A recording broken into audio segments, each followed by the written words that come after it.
y'all. Let's talk flooring. Sorry I haven't posted in a while. I lost my microphone, so I'm just gonna talk extra loud and hope that you can hear me. So there's many types of flooring you can put in a camper. The most common and the most standard that they come with is probably the sheet flooring. And that's totally fine. I mean, that's what I have in my camper and I don't mind it. I love it. But typically when people renovate, they have a hard time either finding the sheet flooring right now or having a pattern to lay it out effectively. So most people upgrade to a vinyl plank flooring, which is what I put in campers. And there is kind of a catch-22 with vinyl plank flooring, because with any flooring, except for a sheet flooring, it will expand and contract with the heat and the cold. So if you put vinyl plank flooring in your camper, you need to be mindful of what season you're in. For example, I put vinyl plank in the camper that I just did, and it's wintertime and it was cold. So what I had to do was I had to leave more of a gap where my trim or where my wall and my floor is that my trim goes over, because it's constricted. So when the summertime comes and that flooring expands, it has room to push out and it won't crumple up against the weight or against the wall.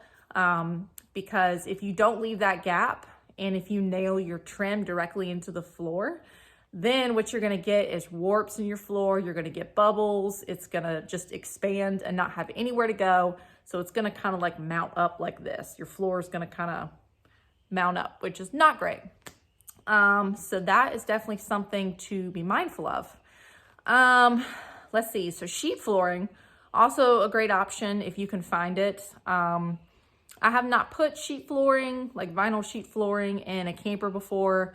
I might try it for the next one just because I'm curious, but if you are gonna do that, would highly suggest getting like some sort of paper or cardboard or something like that and making a template on your floor first. Take that entire template for your whole camper out of the camper onto your piece of sheet flooring and cut it out. That way when you go to glue it, you don't have to do any modifications. You'll already know it's gonna fit because that glue is gonna be pretty tacky and dry, and you're not really gonna be able to reposition it once you get it down. And I think that's probably the reason most people don't go with sheet flooring, is because it's not as forgiving as laying each individual piece down.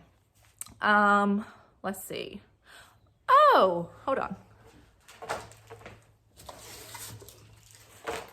Okay, speaking of vinyl tiles, if you haven't checked out my Instagram, check it out. So the last bathroom that I did, I put these cool tiles in, and it exploded on TikTok, which is hilarious. TikTok is ridiculous, y'all, okay? That's it right there. So these are vinyl tiles. They are not peel and stick. I'll get to that in a minute. But you basically just use vinyl glue. There's like vinyl flooring glue to put these tiles down. And I use this in the bathroom and it looks so good.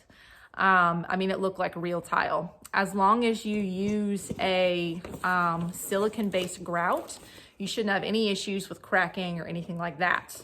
Now let's talk peel and stick.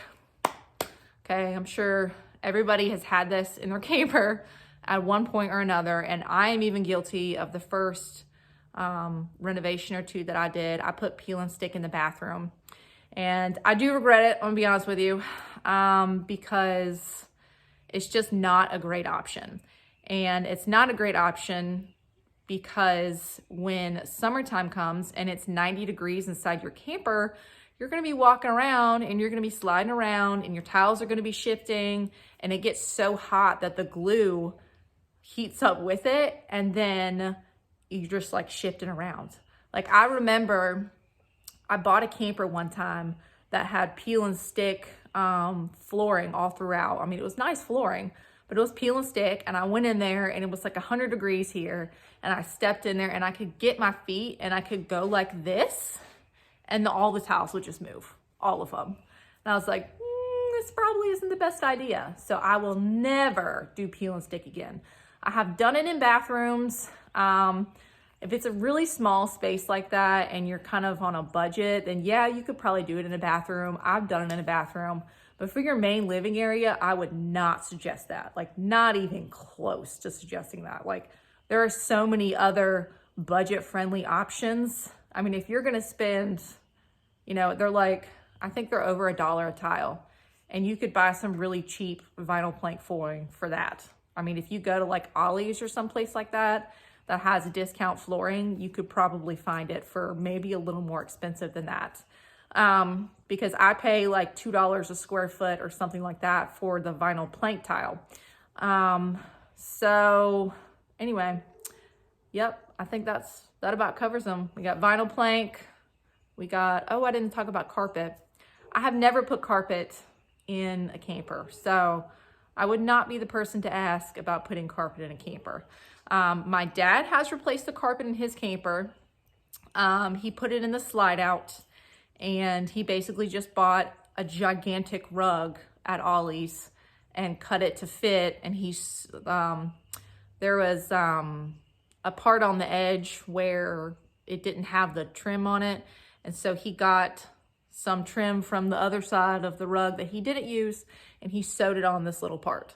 So if you want, you know, carpet in there, I'm sure you can find other videos on YouTube, but I don't really know a lot about carpet, and I have carpet in my camper. It's not the best. So pretty much just like walking on sand. It's not really that great.